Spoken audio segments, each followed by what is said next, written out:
Hello，大家好。我们这个小院要是路通了以后，就要立马开始改造了。为什么呢？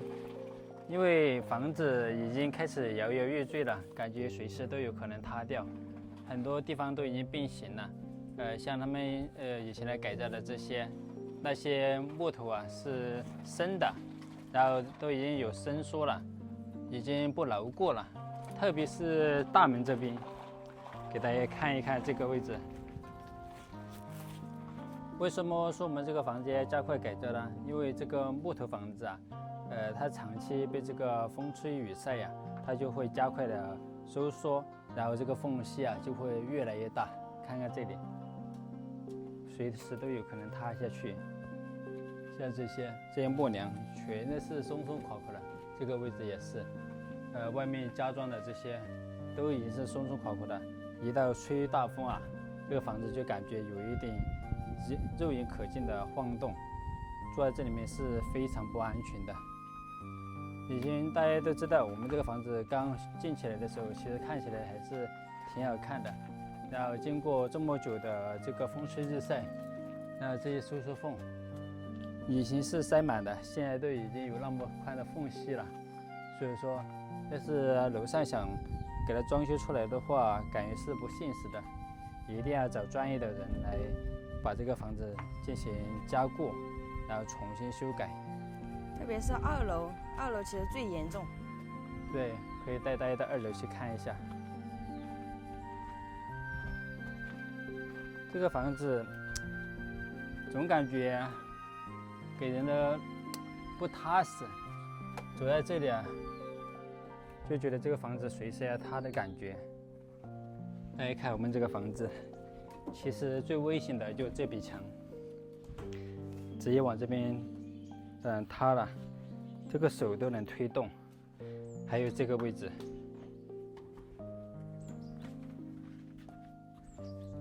这个砖墙，看见没有？太危险了吧？这些完全就是一个危房了。我感觉这个位置我应该用水泥来给它灌一下啊。对，让它不要往下面塌。哦，真的是豆腐渣工程呀！大家看这些衔接处已经有很大的裂缝了，感觉随时都会塌掉。还有这些地板，所以说我现在是越来越不喜欢的房子了。如果说我们路通以后，我一定要把这个房子改造成混凝土结构的。还有上次我们这里放了一个插排，结果这上面漏雨，那水就滴在插排上，把这个地面都烧了一个洞。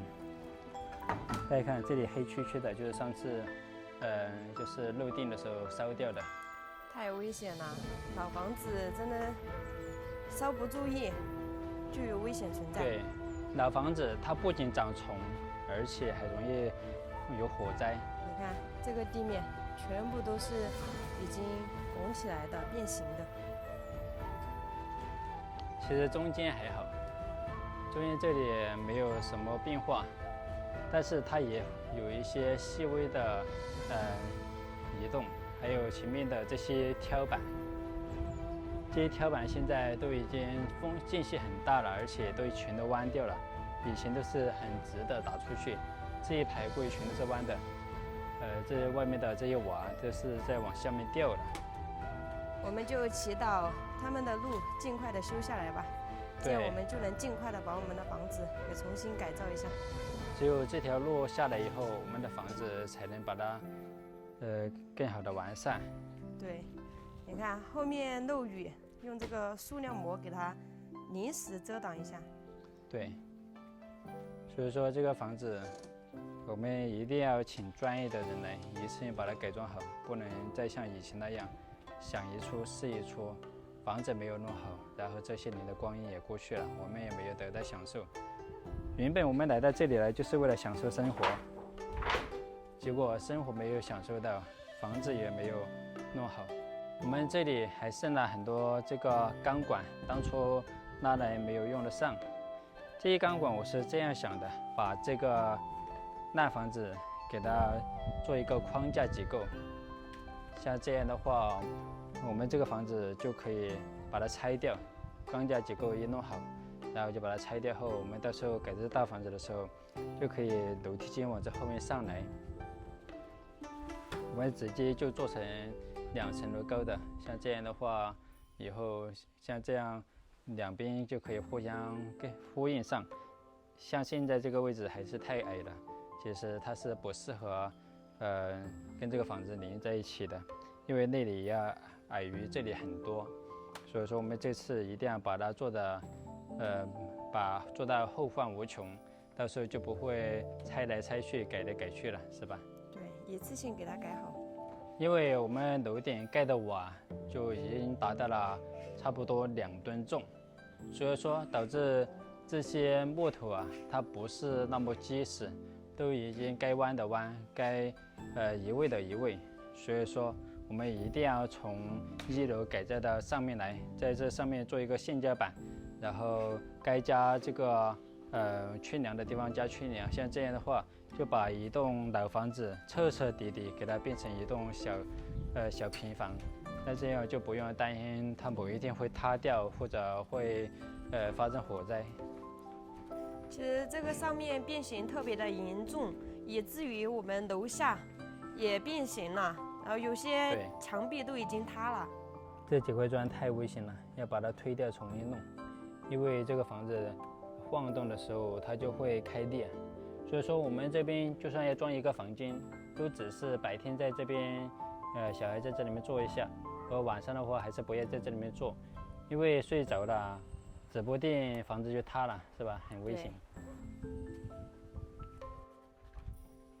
现在最重要的还是先把这里加固，因为我担心，在这里玩耍的时候会掉下来砸到人。你看。现在我们先用脚码给它固定吧，看见没有？只是木板还好，主要是上面还卡的有玻璃，像这样就很危险。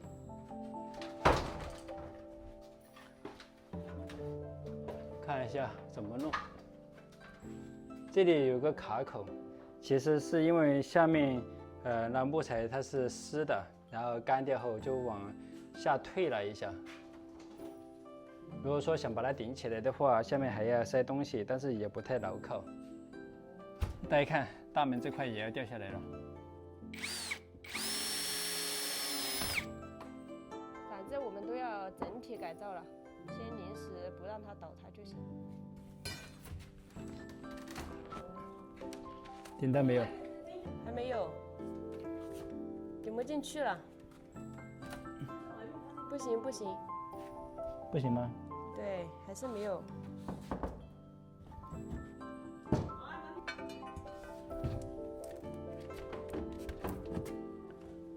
弄。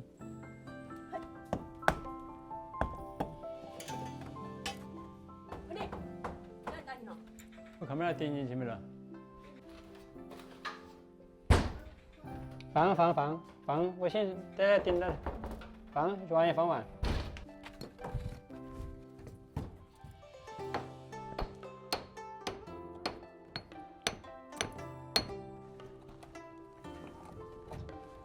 还是要用脚码加长固定。